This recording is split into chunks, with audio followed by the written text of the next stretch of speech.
Hello guys, welcome back to another video. So आज की video में पढ़ने वाले हैं क्लास 10 चैप्टर 8 एक्सरसाइज 8.2 का क्वेश्चन नंबर 2। इसमें हमारे पास में 4 पार्ट्स हैं। So one by one continue करते हैं। सो फर्स्ट पार्ट पे चलते हैं पहले। एंड फर्स्ट पार्ट में हमें गिवन क्या है, 2 10 30 अपॉन में 1 प्लस में 10 स्क्वायर 30। सो इसका सोल्यूशन देख लेते हैं। सोल्यूशन क्या होगा, 2 10 30 की वैल्यू हम देखेंगे क्या होती है। हमारे पास में 1/√3 होती है अपॉन में 1 प्लस में 10 स्क्वायर 30 अगेन 10 30 की वैल्यू क्या होती है, 1/√3 होती है। और इसका करेंगे हम स्क्वायर। आगे चलते हैं, इनकी मल्टीप्लाई करेंगे। सो ये क्या हो जाएगा, 2/√3। और इधर क्या आएगा, 1 प्लस में इसका स्क्वायर करेंगे तो 1 का स्क्वायर 1 प्लस में √3 का स्क्वायर क्या आएगा, 3। करेक्ट।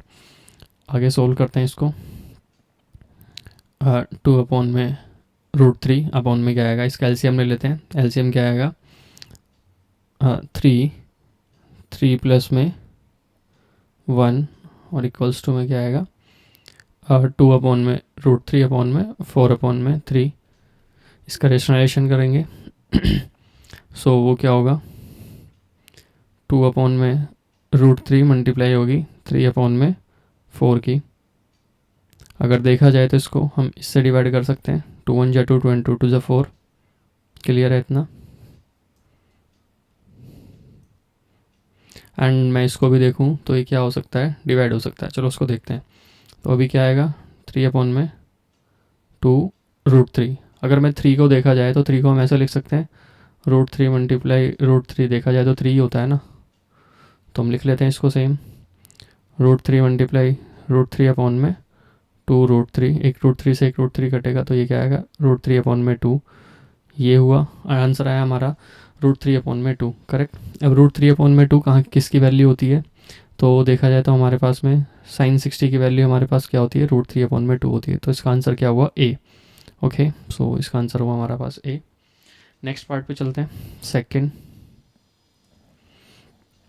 सेकंड पार्ट हमारे पास में क्या है, 1 माइनस 10 स्क्वायर 45 अपॉन में 1 प्लस 10 स्क्वायर 45।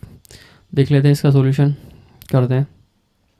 10 45 की वैल्यू क्या होती है हमारे पास में, 1 होती है। तो 1 माइनस 1 का होल स्क्वायर अपॉन में 1 प्लस में 1 का होल स्क्वायर।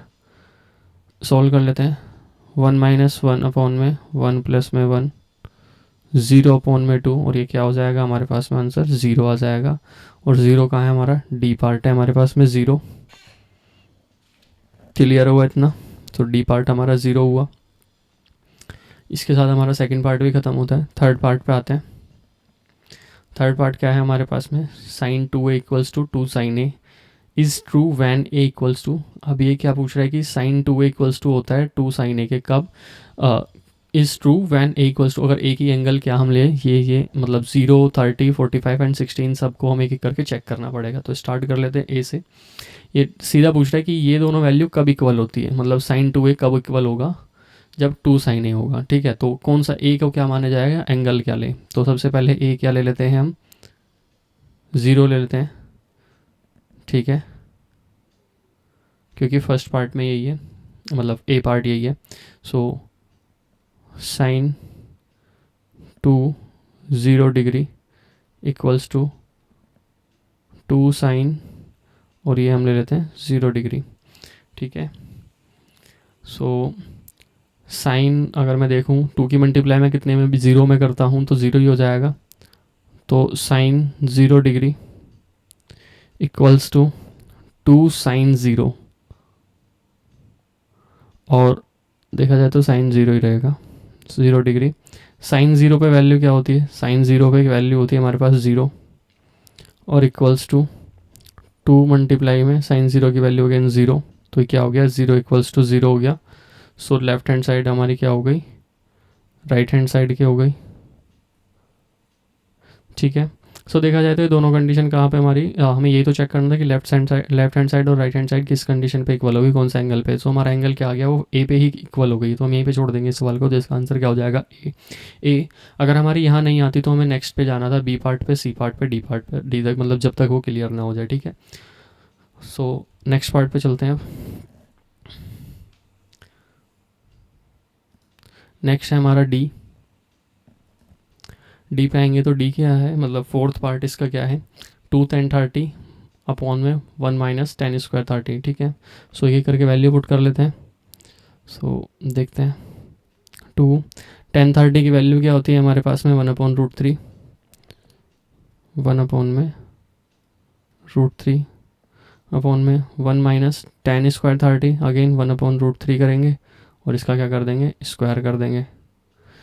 सॉल्यूशन कैलकुलेशन करेंगे, 2 1 जा 2 अपॉन में √3, नीचे क्या आएगा 1 माइनस 1 का स्क्वायर क्या होगा 1, √3 का स्क्वायर क्या हो जाएगा 3। कैलकुलेशन आगे करेंगे, 2 अपॉन में √3, इनका एलसीएम लेंगे तो क्या आएगा नीचे 3 एंड 3 माइनस 1, आगे 2 अपॉन में √3 अपॉन में 2 अपॉन में 3, ऐसा ही हुआ। 2 अपॉन में √3 मल्टीप्लाई में 3 अपॉन में 2, 2 से 2 कट जाएगा हमारा √3 से। अब देखा जाए तो 3 क्या होता है हमारा, अभी बचेगा क्या देखा जाए तो 3 अपॉन में √3, क्लियर है। अब हमें पता है √3 के मल्टीप्लाई अगर √3 से करते हैं तो क्या आंसर आता है 3 आता है। सो हम 3 के प्लेस पर ये लिख सकते हैं √3 मल्टीप्लाई बाई √3 अपॉन में क्या √3, एक √3 से एक √3 जाएगा, आंसर क्या आएगा √3। अब √3 कहाँ होता है, कौन से एंगल पे होता है, tan 60 पे हमारा क्या होता है √3 होता है। तो इसका आंसर क्या हो जाएगा, सी पार्ट हमारा। So thank you guys for this video. इस वीडियो के लिए इतना ही, इसमें हमने कवर अप किया है क्वेश्चन नंबर 2 के सभी पार्ट्स। Thank you.